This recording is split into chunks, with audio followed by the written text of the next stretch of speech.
여러분이 매일 쓰는 쿠팡, 그 뒤에 누가 있는지 아십니까? 3,370만 명의 개인정보가 털리고 국회 청문회에 불려갔는데도 김범석 의장 일명 범킴은 끝내 나타나지 않았거든요. 그런데 더 충격적인 건 따로 있습니다. 쿠팡이 2014년에 세계 최대 자산운용사로부터 3억 달러를 투자받았다는 사실. 그리고 그 회사가 지금 이 순간에도 삼성전자 지분 25조 원어치를 쥐고 있다는 겁니다. 운용 자산만 무려 1경 9천조 원, 대한민국 1년 예산의 30배가 넘는 돈을 굴리는 괴물 같은 회사죠. 오늘은 쿠팡의 탄생부터 현재의 위기까지 그 중심에 있는 세계 금융의 지배자에 대해 이야기해 보겠습니다. 블랙록이라는 이름 한 번쯤은 들어보셨을 겁니다. 금융 뉴스를 조금이라도 접하는 분이라면 이 이름을 피해갈 수가 없거든요. 운용 자산 13조 5천억 달러, 하나로 환산하면 무려 1경 9천조 원에 달하는 거금을 굴리고 있는데 이보다 더 큰 운용 자산을 보유한 기관 투자자는 전 세계에 단 하나도 존재하지 않습니다. 국가 단위로 자금이 모이는 국부펀드나 연기금과 비교해봐도 단순 규모 면에서는 블랙록을 따라올 곳이 없죠. 세계 2위 자산운용사인 뱅가드그룹의 운용 자산이 블랙록의 절반 수준이니까요. 그 격차가 얼마나 압도적인지 체감이 되실 겁니다. 그런데 이 거대한 회사가 한국 시장에 얼마나 깊숙이 들어와 있는지 아는 분들은 많지 않습니다. 블랙록은 삼성전자 지분 5.07%를 보유하고 있는데 그 가치만 25조 원이 넘거든요.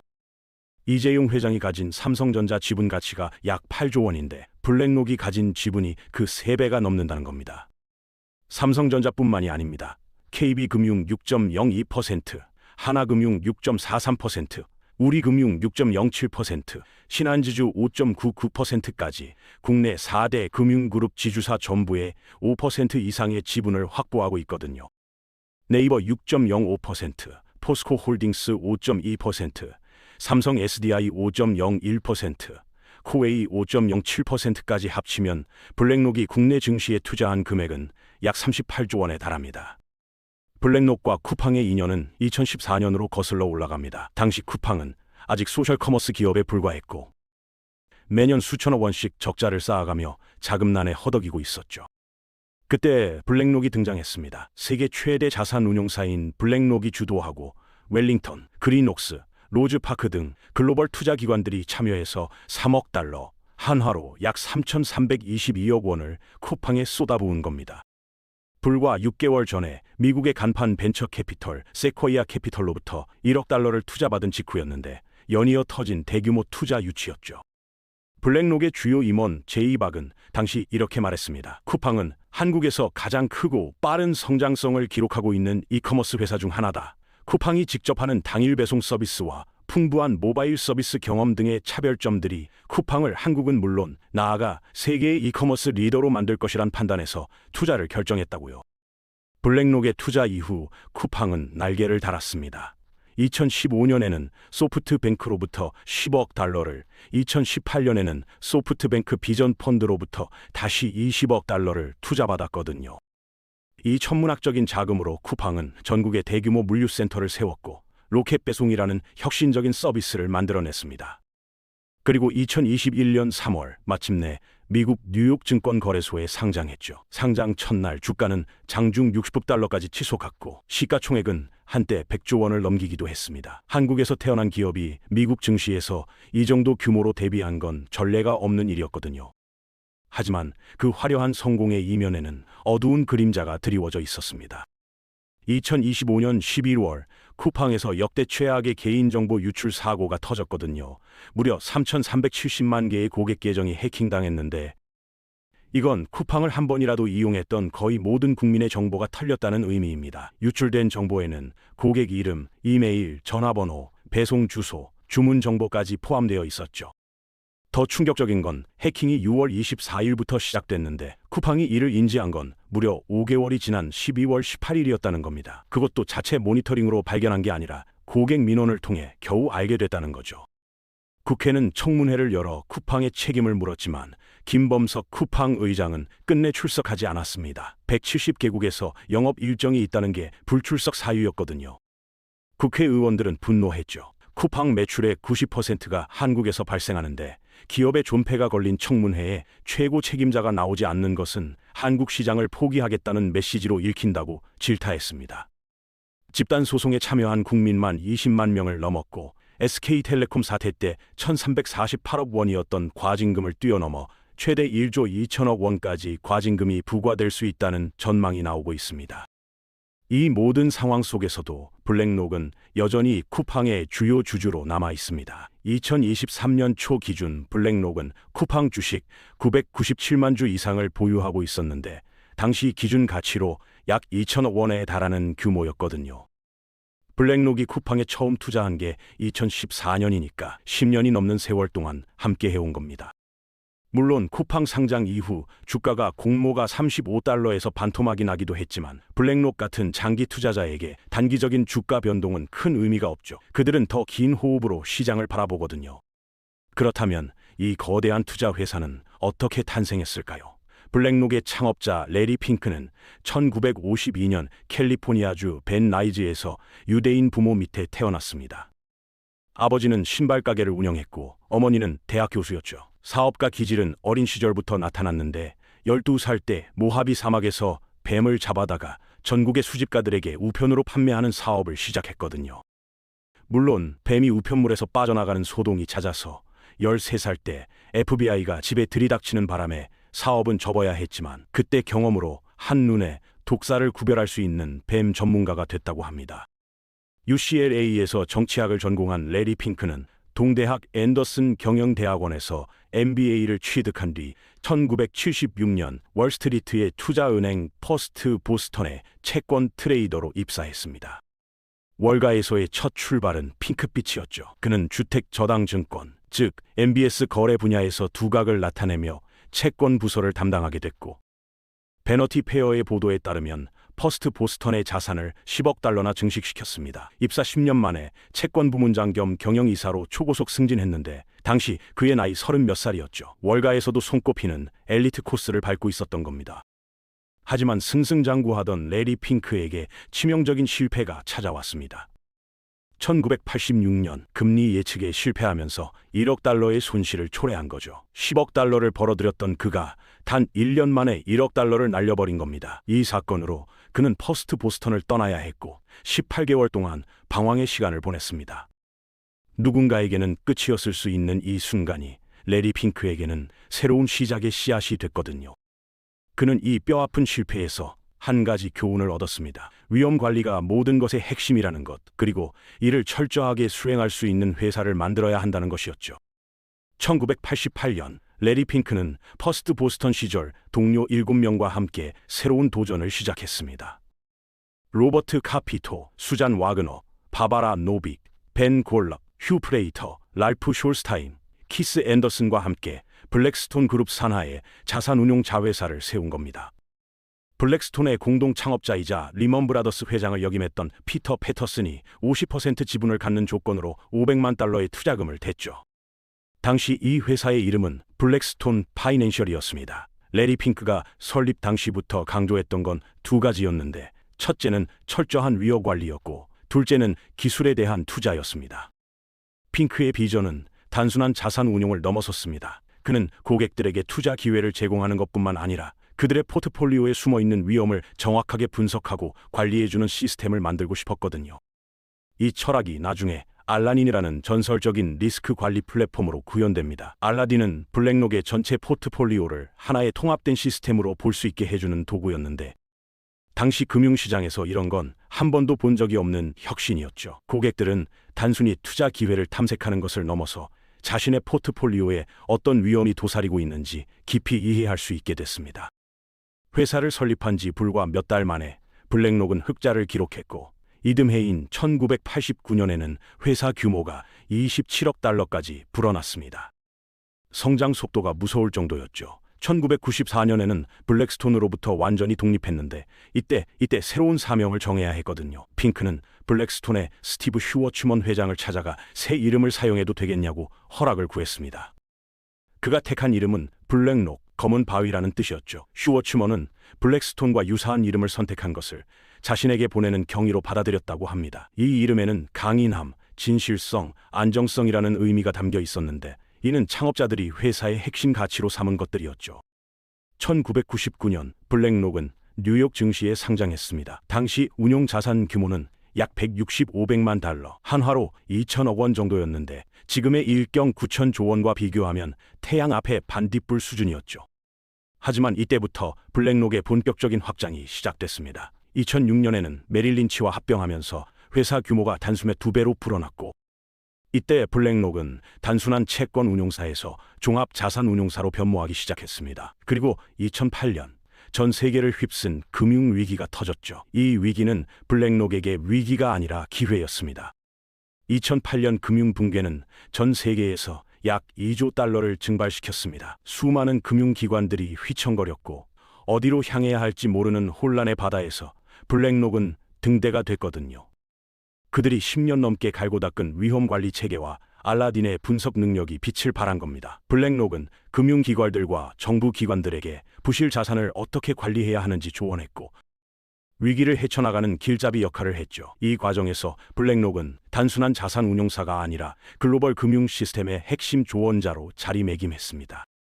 2009년 블랙록은 역사적인 인수를 단행했습니다. 바클레이스의 글로벌 인베스터스를 135달러에 사들인 거죠. 이 거래가 왜 중요했냐면 바클레이스가 운용하던 아이쉐어즈 ETF 플랫폼이 포함되어 있었기 때문입니다.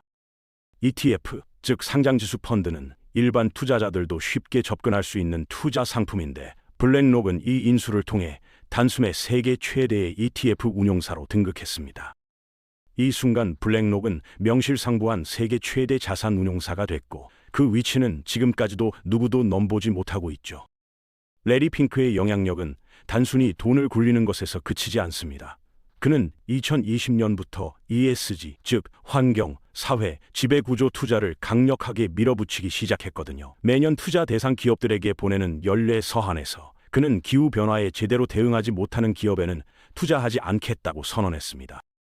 ESG 경영 실적을 공개하지 않으면 투자금을 회수할 수도 있다고 못 박았죠. 1경원이 넘는 자금을 굴리는 블랙록의 이런 선언은 전 세계의 기업들에게 엄청난 압박이 됐습니다. 누군가가 ESG 경영의 아버지라는 별명을 붙인 이유가 있는 거죠. 미국에서 새 정부가 출범할 때마다 레리 핑크는 재무장관 후보로 거론됩니다. 조 바이든 행정부에서도 초대 재무장관 물망에 올랐었고 실제로 바이든 정부의 경제 인사에는 블랙록 출신이 대거 등용됐거든요.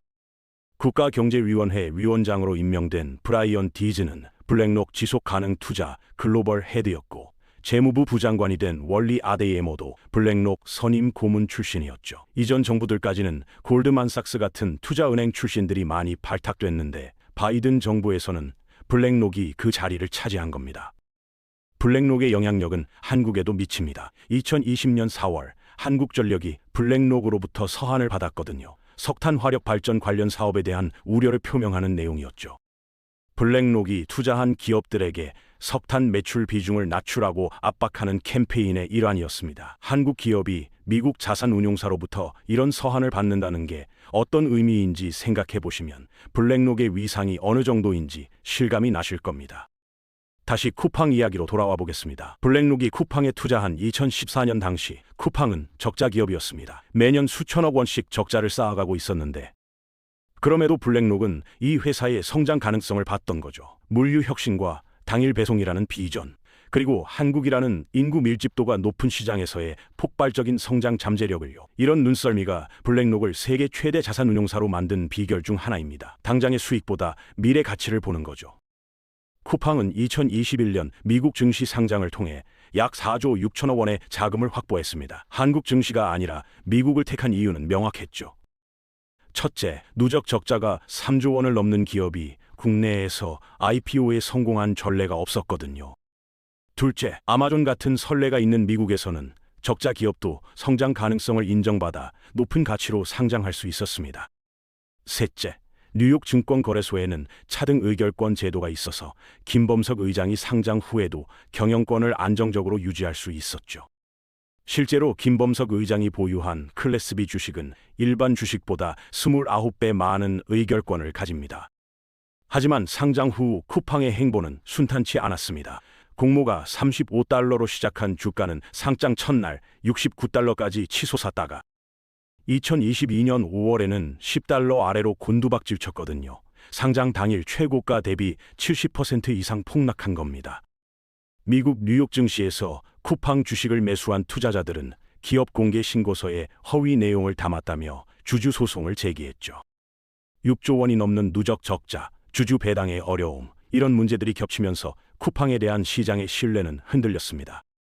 그리고 2025년 11월 개인정보 유출 사태가 터졌습니다. 3,370만 명의 정보가 5개월간 무방비로 노출됐는데 쿠팡은 이를 유출이 아니라 노출이라고 표현하며 책임을 축소하려 했다는 비판을 받았죠. 더 충격적인 건 해킹의 주체가 쿠팡의 해외 직원으로 추정된다는 겁니다. 블라인드라는 직장인 익명 커뮤니티에는 쿠팡 IT 인력 중 절반이 중국인이며 매니저는 90% 이상, 신규 입사자의 80%가 중국인이라는 글이 올라와 논란이 됐습니다. 입사 2년 차에 불과한 직원이 핵심 보안키를 관리했다는 사실도 드러나면서 쿠팡의 내부 보안 체계가 총체적으로 부실했다는 지적이 쏟아졌죠. 블랙록의 입장에서 이런 상황을 어떻게 바라볼까요? JP모건의 분석에 따르면 한국 시장에서 쿠팡의 입지를 흔들 만한 경쟁사가 사실상 없고 최근 잇따른 개인정보 유출 사건으로 한국에서는 개인정보는 공공재라는 자조가 나올 정도로 보안에 대한 기대치가 낮기 때문에 쿠팡의 고객 이탈이 별로 없을 것이라고 봅니다. 실제로 사건 이후에도 쿠팡 이용자 수는 오히려 늘었다는 보도가 있죠. 카카오톡처럼 대체하기 어려운 서비스가 돼버린 겁니다. 블랙록은 이렇게 장기적인 관점에서 투자를 합니다. 단기적인 스캔들이나 주가 변동에 흔들리지 않고 5년, 10년을 내다보며 기업의 본질적인 가치를 판단하죠. 레리 핑크가 퍼스트 보스턴에서 1억 달러를 날린 뒤 깨달은 교훈, 철저한 위험 관리라는 철학이 여전히 블랙록의 DNA로 남아있는 겁니다. 그들에게 중요한 건 지금 당장의 주가가 아니라 시장을 지배할 수 있는 기업인가 하는 질문이죠. 오늘날 블랙록은 애플, 마이크로소프트, 아마존, 구글, 메타, 엔비디아 같은 매그니피센트 7기업들 대부분에서 3대 주주 안에 들어 있습니다. 테슬라를 제외한 나머지 6기업에서만 블랙록이 보유한 지분 가치는 5,100억 달러를 넘거든요. 이건 단순히 돈이 많다는 얘기가 아닙니다. 전 세계에서 가장 영향력 있는 기업들의 의사결정에 블랙록이 목소리를 낼 수 있다는 뜻이죠. 레리 핑크는 말합니다. 블랙록이 투자하는 기업은 우리에게 돈을 맡긴 고객사의 경쟁사인 경우가 많다.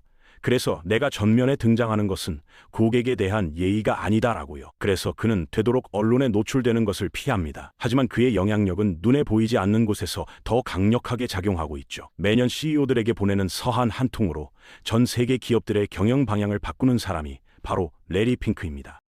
쿠팡과 블랙록의 관계는 현대 글로벌 금융의 축소판입니다. 한국에서 태어난 이커머스 기업이 세계 최대 자산 운용사의 투자를 받아 성장하고 미국 증시에 상장하고 그 과정에서 막대한 부를 창출하면서도 동시에 수많은 논란에 휩싸이는 모습. 이게 바로 21세기 글로벌 자본주의의 민낯이거든요. 돈은 국경을 넘어 흐르고 기업은 더 유리한 시장을 찾아 움직이고 그 과정에서 수천만 명의 고객 정보가 유출되기도 하는 거죠.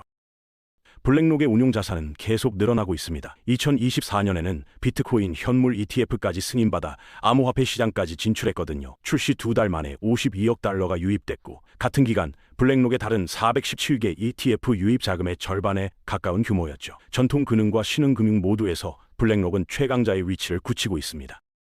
한국 시장에서도 블랙록의 존재감은 더욱 커질 전망입니다. 이재명 대통령은 레리 핑크 블랙록 회장을 만나 AI와 에너지 전환 분야에서 대규모 투자 협력을 논의했거든요. 핑크 회장은 한국이 아시아 지역의 AI 수도가 될 수 있도록 글로벌 자본을 연계해 적극적으로 협력하겠다는 뜻을 밝혔죠. 38조 원을 이미 국내 증시에 투자한 블랙록이 앞으로 얼마나 더 많은 자금을 한국에 쏟아부을지, 그리고 그게 한국 경제에 어떤 영향을 미칠지 주목해봐야 할 대목입니다. 레리 핑크는 1952년 캘리포니아의 평범한 중산층 가정에서 태어났습니다. 12살에 뱀을 팔다가 FBI에 잡힌 소년이 월가에서 1억 달러를 날린 뒤 쫓겨난 젊은이가 결국 1경 9천조 원을 굴리는 세계 금융의 황제가 됐습니다. 이 여정에서 그가 한 번도 잊지 않은 건 실패에서 배운 교훈이었죠. 위험을 두려워하지 말되 위험을 관리하는 법을 알아야 한다는 것, 그리고 기술이 모든 것을 바꿀 수 있다는 것. 이 철학이 블랙록을 만들었고 쿠팡을 비롯한 수많은 기업들에 투자하게 만들었습니다. 쿠팡 사태가 보여주는 건 명확합니다. 글로벌 자본은 도덕이나 감정으로 움직이지 않습니다. 오직 숫자와 가능성으로 판단하죠. 3,370만 명의 분노보다 한국 이커머스 시장의 지배력이 더 중요한 겁니다. 냉정하지만 이게 현실입니다. 이 현실을 직시하고 공부하는 사람만이 자본의 흐름에서 살아남을 수 있습니다. 오늘 영상이 도움이 됐다면 구독과 좋아요 부탁드리고, 여러분은 블랙록 같은 글로벌 자본의 움직임을 어떻게 보시는지, 그리고 우리가 어떻게 대응해야 한다고 생각하시는지 댓글로 의견 나눠주세요. 다음 영상에서는 블랙록이 최근 집중 투자하고 있는 산업과 종목들을 분석해 보겠습니다. 그때까지 건강하시고 다음 영상에서 뵙겠습니다.